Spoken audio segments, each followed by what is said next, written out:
legend material. You're wearing some nice wares there, Jamie.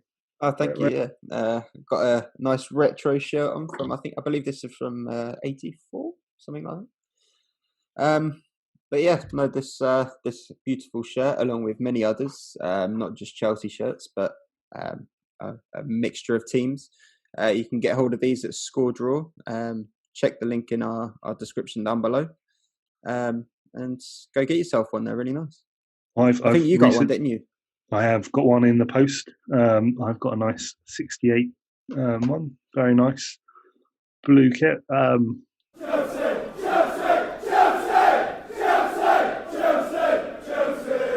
Obviously, the season's not over. As much as we need to go and fill gaps, there is a number of games for us still to go and finish, and 2 coming up next week.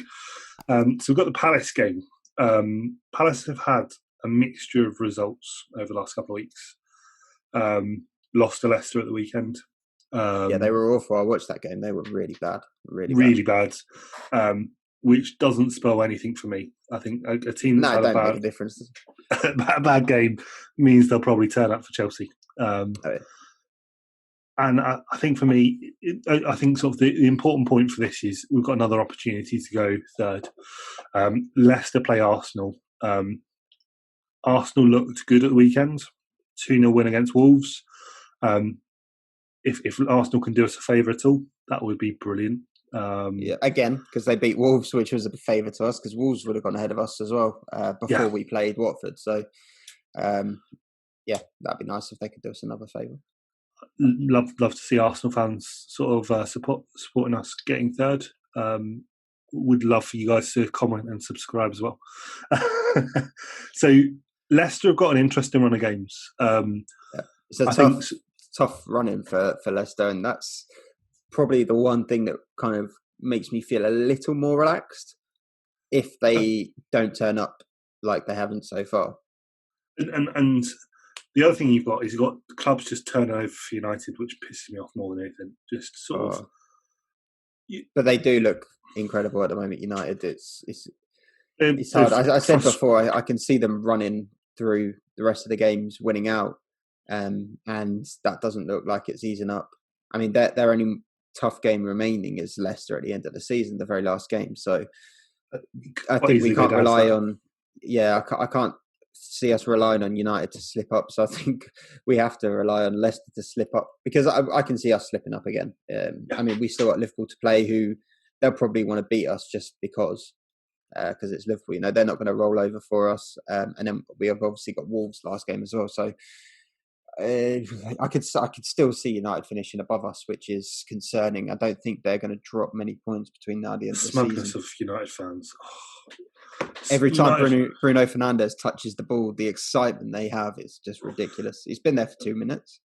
Don't get me wrong, he looks good, but as you say, he's been there 2 minutes. I think the likelihood is Leicester dropping positions and us maintaining, and it likely United sort of gaining on whatever that sits there.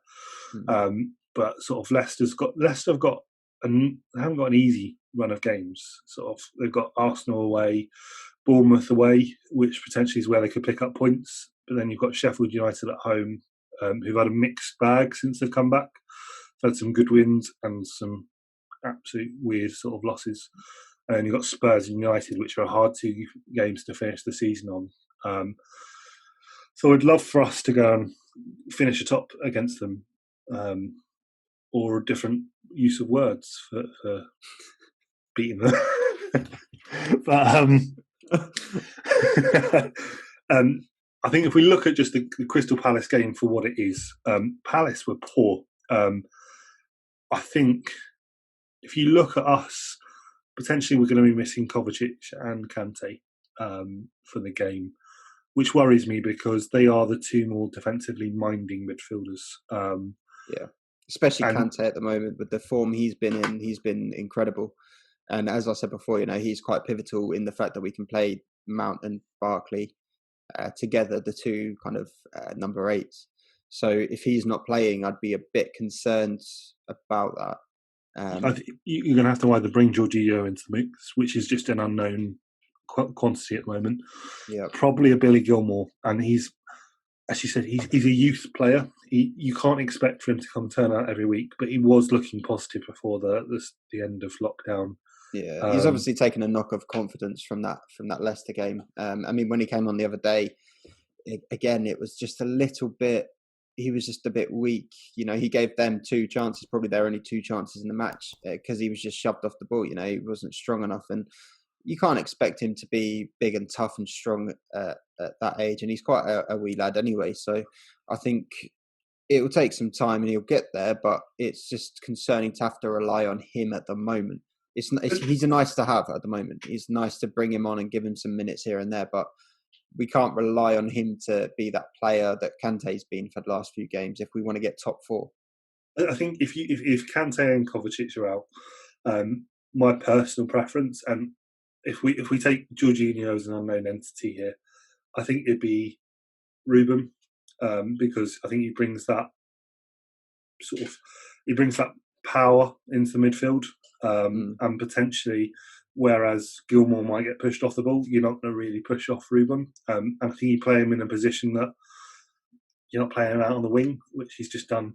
He's really struggled with because it's not his natural position. I think you play Barkley and Mount. I would love to say we put Jorginho into that mix, but I'm just worried there's a reason we've not started him as why you wouldn't do that, which means that we play a very different game to we've been playing, because Mount and Barkley just haven't got that freedom that they have when Kante's playing. Hopefully, we've got both those players back, but they are a doubt for the game. What are your worries for our defence? So we've talked around our struggles. Crystal Palace have got some quite sort of aggressive and physical strikers in Benteke. Yeah. I mean, we've had that in the last 2 games. Antonio completely bullied Rudiger, and in some senses Christiansen as well.